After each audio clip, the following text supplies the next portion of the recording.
चलो दोस्तों, इस वीडियो में बात करेंगे information security threads and attacks. आखिर ये चीज़ें क्या होती हैं, थ्रेड्स क्या होता है एंड अटैक्स क्या होते हैं, किस टाइप से परफॉर्म करते हैं, किस टाइप के क्या क्या होते हैं, पूरी चीज़ देखेंगे। तो चलो स्टार्ट करते हैं अपना मॉड्यूल। तो इसके अंदर देखो, इस मॉड्यूल में हम बात करेंगे थ्रेड्स, वल्नरेबिलिटी एंड एक्सप्लॉइट क्या होते हैं, फिर स्निफिंग क्या होता है, एआरपी स्पूफिंग क्या होता है, फिर studies various types of external attacks and their counter measure. मतलब इसको हम कौन कौन से एक्सटर्नल अटैक होते हैं प्लस हम उससे कैसे बच सकते हैं ये देखेंगे। जैसे मालवेयर अटैक्स हो गए, social engineering attacks, spamming attacks हो गए, ये वाले अटैक्स हो गए, पासवर्ड क्रैकिंग हो गए, डीडोस अटैक्स हो गए, स्पूफिंग अटैक्स हो गए, टीसीपी सेशन हाईजैकिंग अटैक्स हो गए। इस टाइप के अटैक्स हैं, उनके बारे में हम पढ़ेंगे, उनके कैसे हम उनसे बच सकते हैं वो सारे देखेंगे। तो चलो अब देखते हैं। सबसे पहले understanding threads, vulnerability and exploit, आखिर ये तीनों चीज़ें होती क्या हैं।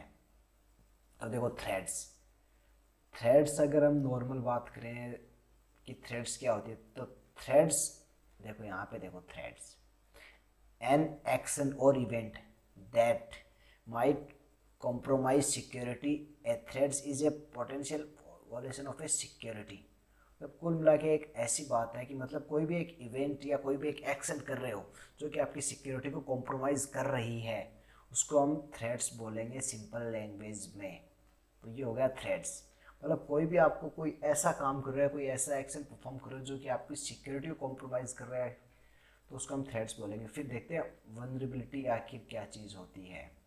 तो existence of a weakness, design और implementation error that can be lead an expected and undesirable events compromise the security of a system. इसका मतलब क्या है, मतलब कोई सिस्टम बन के रेडी हो चुका है, ठीक है।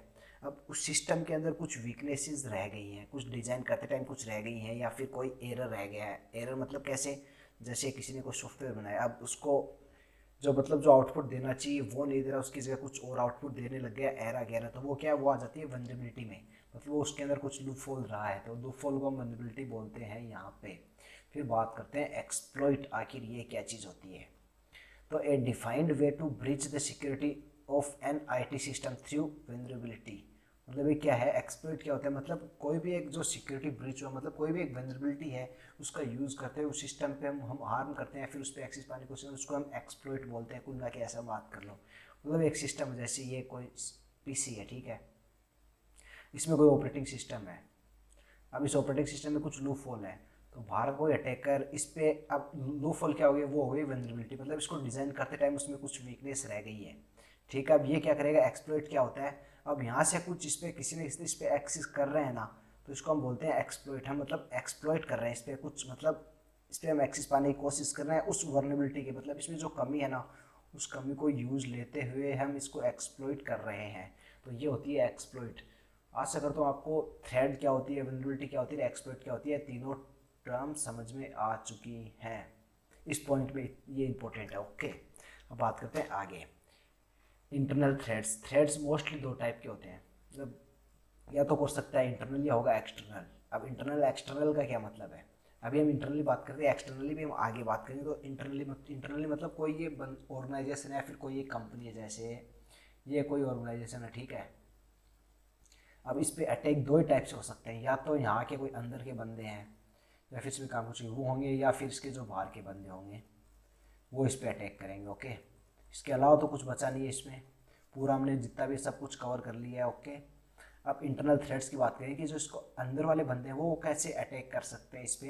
अगर आप एक कंपनी ऑर्गेनाइज करते हो या फिर होता है तो आपको पता होना चाहिए, और आप किसी अगर साइबर सिक्योरिटी किसी पोजीशन पे हो तो आपको पता होना चाहिए। तो देखो, सबसे internal threats are threats for within the organisation, okay, ये हमने देख लिया, मतलब ऑर्गेनाइजेशन के अंदर होता है वो देख लिया। फिर this individual who are authorised access to the network और an account on a server, मतलब वो बंदे जिनको पास ऑथराइज्ड एक्सेस होता है पर्टिकुलर नेटवर्क और सर्वर को एक्सेस करने का, ओके, उनको वो अटैक परफॉर्म करते हैं, उसको हम बोलते हैं internally threats. Internal threats can be from a dis formal or currently employed or contract constructor. इसका मतलब कि मतलब जो थ्रेड्स हैं वो कौन कौन से, जो फॉर्मल है या फिर जो करंट एम्प्लॉय है वो ही कर सकते हैं, ये हमने देख लिया। फिर इंटरनल यूजर्स में भी attack a system for any numbers of reasons including the following, मतलब जो उस पर अटैक करना चाह रहा है वो किसी भी रीजन से कर सकता है, कि उस पर क्यों अटैक कर रहा है, वो जान मान की हानि का हो सकता है, कोई भी पर्सनल बदला हो सकता है, मतलब ये हो सकते हैं। ये 4 पॉइंट आप देख लो। और भी काफ़ी चीज़ें हो सकती है, मतलब उसको कुछ डाटा से कुछ इंफॉर्मेशन चाहिए या फिर और भी। तो ये होता है इंटरनल थ्रेड्स इस टाइप के। अब बात करते हैं इससे आगे की स्निफिंग। आखिर स्निफिंग किस चिड़िया का नाम है? तो स्निफिंग देखो, one of the major internet threats is sniffing. हम बात करें इंटरनल की, इंटरनल मतलब लोकल नेटवर्क पे, आप ये ध्यान रखना, ये जितना भी हो रहा है लोकल नेटवर्क में होगा, ओके। क्योंकि स्निफिंग वैसे करना मुश्किल है। इसके अलावा देखते हैं, according to uninet.net, sniffing is the process of reading the package that's are being transmitted on a network. इसका मतलब स्निफिंग क्या है? स्निफिंग का मतलब जो एक पैकेट है, ठीक है। अब जैसे आपके एक पैकेट जा रहे हैं, यहाँ से पैकेट जा रहे हैं, ओके। अब कोई ये सिस्टम ए है, ठीक है, ये एक सिस्टम बी है। अब ये दोनों आपस में कनेक्टेड है, तो ये पैकेट्स भेज रहे हैं, मतलब डाटा भेज रहे हैं पैकेट्स का, मान लो। तो अब इन पैकेट्स को जो मतलब रीड कर लेता है, यहाँ पे अटैकर बैठ गया, ओके। अब वो इन पैकेट को रीड कर रहा है, इसको हम बोलते हैं स्निफिंग। एकदम इजी लैंग्वेज में स्निफिंग ये होता है। जैसे फॉर एग्जांपल, मान लो कोई आपने डाला, फिर इसके अंदर एक तो पासवर्ड्स, मतलब कोई आपके इंस्टा का पासवर्ड हो गया, फेसबुक का कोई पासवर्ड हो गया, और भी कोई मतलब बैंक डिटेल्स हो गई, इस टाइप के पासवर्ड। फिर क्रेडिट कार्ड नंबर्स हो गए, मतलब आप क्रेडिट से ट्रांजेक्शन करते हो, क्रेडिट कार्ड नंबर, ये नंबर मतलब सीवी नंबर, ये सारे मतलब कुल डाटा ट्रांसफर। अब डाटा ट्रांसफर होगा तो वो पैकेट को रीड कर लेगा, तो आपकी सारी इन्फॉर्मेशन वो इजीली रीड कर सकता है। अब इसमें क्या है, ये जो है ना, ये टेलनेट हो गया, एफ हो गया एंड SMTP है, जितने भी प्रोटोकॉल्स हैं, इनके पैकेट्स है ना, encrypted can be successful sniffed.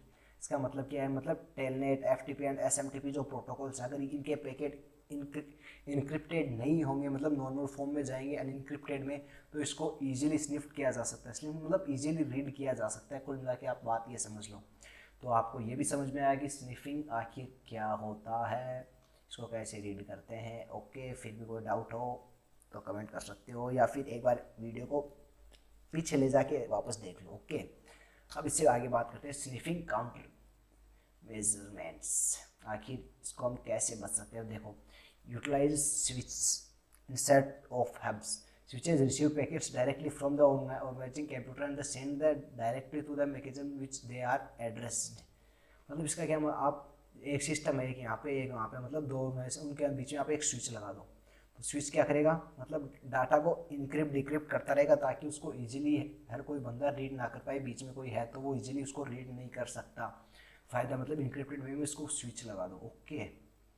वहाँ स्विच से उसको आप अपने हिसाब से कस्टमाइज कर सकते हो, कि उसको मतलब राउट कर सकते हो। कुल मिला के बात ये है, उस पर पैकेट्स को देख भी सकते हो, कुछ हुआ तो नहीं उनके साथ, ये सारी चीज़ें स्विच के अंदर आती हैं। अब इसके बाद आता है do not transmit user name and password over the network in the from the clear text. अब ये भी एक इम्पोर्टेंट चीज़ है। अगर आप अपने पासवर्ड्स को, उसके अंदर कोई इंक्रिप्शन यूज़ नहीं किया गया है, तो आप डायरेक्ट भेज दोगे तो वो डायरेक्ट अनइनक्रिप्टेड वे में जाएगा, फिर इजीली आपका कोई पासवर्ड रीड कर सकता है और आपके डाटा को हार्म कर सकता है। तो इसके अंदर use encryption is most important, okay. फिर use secure protocol for data transfer.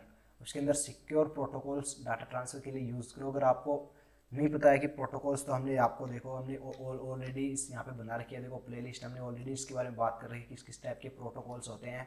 तो अगर आपने नहीं देखी है तो ये देख लो। ये वीआईपी प्रोटोकॉल्स हो गया, पब्लिक इंफ्रास्ट्रक्चर हो गया, वायरलेस सिक्योरिटी प्रोटोकॉल्स हो गया, ये VPN सिक्योरिटी प्रोटोकॉल्स हो गया, वेब सिक्योरिटी प्रोटोकॉल्स। हमने प्रोटोकॉल्स में मतलब बात की है, तो आप ये पूरी प्लेलिस्ट आप स्टार्टिंग से वीडियो को देखना स्टार्ट करो।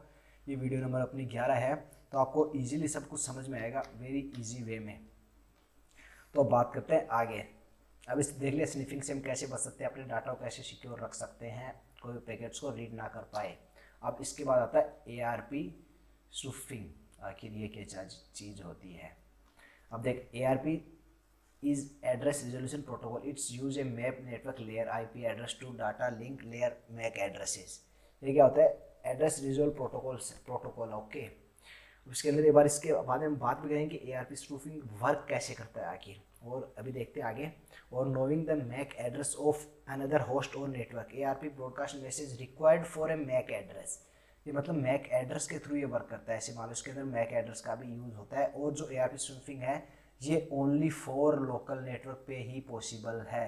बिकॉज आपको पता है, अगर आपने वीडियो देख रहे हो स्टार्टिंग से पूरी प्लेलिस्ट को फॉलो कर रहे हो, तो हमने बात की है कि जो अपना वे ना मतलब वाइड एरिया नेटवर्क के अंदर मैक एड्रेस किधर भी यूज़ नहीं होता, only for local area network के अंदर ही मैक एड्रेस हम यूज़ करते हैं। तो उसके हिसाब से ये only for local area network में ही इसको यूज़ कर सकते हैं। ये वाइड एरिया नेटवर्क में यूज़ नहीं होगा, उधर ओनली फॉर IPs के साथ वर्क होता है। आपका मैक एड्रेस से कोई भी इंपॉर्टेंट मतलब कोई काम ही पड़ता ही नहीं। ओके, फिर the host on the network will be reply with their MAC addresses. ARP will store the MAC addresses in the cache for future data transfer. अब क्या करता है, मतलब आप एक बार इसको एक बार समझ लो, फिर मैं जब इसका पूरा मतलब बताऊंगा ना कि कैसे वर्क करता है, तो अब आपको ये चीज़ें आप इसको रिलेट कर पाओगे। आप क्या कह रहे हैं, होस्ट है ना, होस्ट नेटवर्क क्या करते हैं, जो मैक एड्रेस उसको वापस रिक्वेस्ट के क्रॉस में जो रिस्पॉन्ड है उसके अंदर जो मैक एड्रेस है उसको स्टोर कर लेता है फॉर फ्यूचर डाटा ट्रांसफर के लिए, मतलब बाद में जो डाटा ट्रांसफर उसके लिए उसके कैच में स्टोर कर लेता है। ओके, फिर यहाँ पे receiving the request for MAC address the attacker system on the network would reply with the fake MAC address. अब ये इसका मतलब क्या है, मतलब कोई जैसे एक वैलिड यूज़र है, ठीक है, तो इसका भी हम आगे बात करेंगे, एक बार आप ये पढ़ लो, ठीक है। Single ARP replies for forget the computer send the data for attacker system then rather than the original destiny. मतलब जो जहाँ पे डाटा जाना चाहिए वहाँ पे जाके जाने की जगह वो फेक डेस्टिनी पे चला जाता है। उसका क्या मतलब, देखो ये एक डायग्राम, ठीक है, ARP स्नूफिंग डायग्राम। ओके, अब वो जितने भी पॉइंट हमने देखे हैं ना, अब उसको रीड करो। देखो ये है, ये अपना है सिस्टम A। ओके, मतलब बोल सकते हैं अपना बॉस है, और ये अपना सेकंड बॉस है। Okay, user B। अब ये यहाँ पे एक मतलब गंदा आदमी बोल लो, ये गंदा आदमी अटैकर आ गया है बीच में, मतलब पूरे नेटवर्क को रफू चक्कर मतलब हिला डुलाने देने वाला अटैकर आ गया है, ठीक है।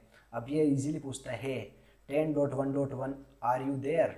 अभी क्या, अगर इसने एक ARP रिक्वेस्ट भेजी है, ठीक है, अभी रिक्वेस्ट पहले गई स्विच के पास। ओके, फिर स्विच ने इसको भेज दी नेटवर्क के अंदर। ओके, फिर नेटवर्क के अंदर अब जैसे ये यूज़र भी ये बोलेगा yes I am here, this is 10.1.1 and I my MAC address is 1.2.3, ये इसका मैक एड्रेस। ओके, फिर ये क्या करेगा, इस ये जो रिक्वेस्ट है, इस रिक्वेस्ट के कॉरस्पॉन्डिंग ये भेजेगा एक रिस्पॉन्स, ठीक है, ये रिस्पॉन्स आ गया। ये क्या, जैसे स्विच से निकला ये वायर में आ गई, ये अपनी वायर है बाय द वे, ये जितने भी ना वायर के अंदर ट्रांसमिटर देख रहे हैं, switch broadcast ARP request on to the wire, मतलब वायर में, अब वायर से ये इसने वापस भेज दिया, ठीक है।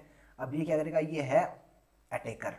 अब इसके अंदर इसकी इन्फॉर्मेशन, अब इसने रिक्वेस्ट भेजी है, ठीक है, कि आप इस IP का मैक एड्रेस ये है। ओके, फिर इसने बोला हाँ ठीक है, ये IP मेरी है, मेरा मैक एड्रेस ये है, तो ये बोलेगा ठीक है मैक एड्रेस रिक्वेस्ट भेजेगा। फिर ये क्या करेगा, अटैकर यहाँ पे इसका ना एड्रेस वो ले लेगा, ये लेके फिर क्या करेगा, ये खुद का मैक एड्रेस है, ये बोलेगा I am 10.1.1 and I my MAC address is this, ये अपना मैक एड्रेस इसको बोल देगा, ठीक है।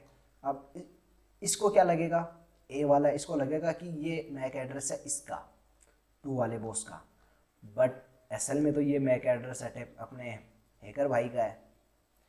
तो ये होता है ARP स्नूफिंग, ठीक है। आपको समझ, आशा करता हूँ समझ में आ गया कि मतलब जो जहाँ पे ओरिजिनल डेस्टिनी, अपना पॉइंट था ना कि मतलब जो ओरिजिनल डेस्टिनी है वहाँ तक डाटा पहुँच नहीं पाता और फेक डेस्टिनी पे चला जाता है। अब ये इसमें एक एड्रेस को कैच कर लेगा, फिर मतलब स्टोर कर लेगा, फिर कुछ भी भेजना होगा वो इसके पास चला जाएगा, जाना था इसके पास लेकिन आएगा इसके पास क्योंकि मैक एड्रेस इसका है। ओके, तो ये होती है बस, आप देख लो इसमें।